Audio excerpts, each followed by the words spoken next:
السلام علیکم ورحمۃ اللہ وبرکاتہ۔ ناموں کے حوالے سے بات ہو رہی ہے امام احمد بن حنبل رحمہ اللہ، جو کہ کسی تعارف کے محتاج نہیں۔ امام احمد بن حنبل، نام احمد بن حنبل، حنبل کے بیٹے، اور آقا نبی کریم صلی اللہ تبارک و تعالی علیہ وآلہ وسلم نے فرمایا، حدیث پاک کا مفہوم ہے کہ نام اچھے اچھے رکھا کرو، کیونکہ ناموں کا شخصیت پر بڑا اثر ہوتا ہے۔ امام احمد سب سے بڑھ کر تعریف کرنے والا اللہ عز و جل کی، ہمارے نبی کریم صلی اللہ علیہ وآلہ وسلم کا نام نامی، اسم گرامی، مبارک نام، آسمانوں میں احمد، زمین میں محمد صلی اللہ تبارک و تعالی علیہ وآلہ وسلم۔ احمد اللہ عز و جل کی پوری کائنات سے بڑھ کر تعریف کرنے والا، جسے احمد کہتے ہیں، اور محمد پوری کائنات تو کیا، ہمارے رب العالمین جس کی مدح، جس کی تعریف فرمائیں، اسے محمد کہتے ہیں۔ تو امام احمد بن حنبل رحمہ اللہ، احمد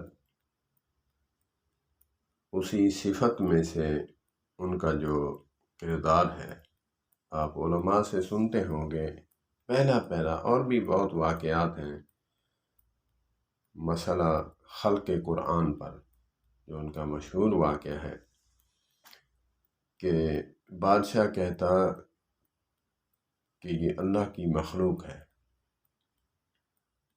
کل میں نے مولانا محمد الیاس کھمن حفظہ اللہ تعالیٰ کا بیان سن رہا تھا، اس پر تحقیق کر رہا تھا، نالج سمیٹ رہا تھا۔ کل میں نے عجیب بات سنی ہے، میں نے کبھی کسی عالم سے نہیں سنی، کہ دلائل بھی دیے امام احمد بن حنبل رحمۃ اللہ تعالی علیہ نور اللہ مرکزہ نے، لیکن وہ نہیں مانا۔ تو امام احمد بن حنبل رحمۃ اللہ تعالی علیہ نے کہا کہ جب دربار میں پیش ہوئے، وہ کہا کہ میں نے خواب دیکھا ہے، خواب دیکھا ہے خواب میں کہ قرآن پاک کی بے ادبی ہو رہی ہے، اس کو آگ لگی ہوئی ہے، اور میں نے اس آگ کو بجھا کر قبر کھودی، اس کو دفن کر دیا۔ وہ بادشاہ کہنے لگا کہ قرآن بھی مرتا ہے؟ ہاں مخلوق ہے تو مرے گی، میں نے اس کو دفن کر دیا۔ کہا کہ یہ تو بات ٹھیک نہیں ہے۔ کہا کہ پھر یہ بات سمجھ لے کہ یہ اللہ کا کلام ہے، نہ کہ اللہ کی مخلوق۔ یہ کلام اللہ ہے، اللہ کی صفت ہے، اور یہ مخلوق نہیں ہے۔ دلائل بھی دیے، برہان بھی دیے، مگر جب انہوں نے یہ خواب سنایا تو اس نے آگے سے روکا، تو کہا کہ پھر سوچ لے، اگرچہ قرآن مرتا نہیں، دفن نہیں ہوتا، تو پھر یہ مخلوق نہیں، یہ اللہ کا کلام ہے۔ پھر بھی اس مسئلے پر انہوں نے کوڑے کھائے، اپنی جان قربان کی۔ سب سے بڑی دلیل یہی ہے کہ امام احمد بن حنبل، سبحان اللہ،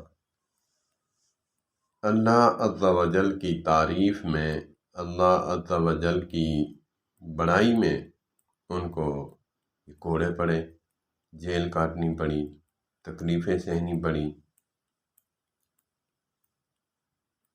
اور امام احمد بن حنبل، پھر آگے جو نام ہے حنبل،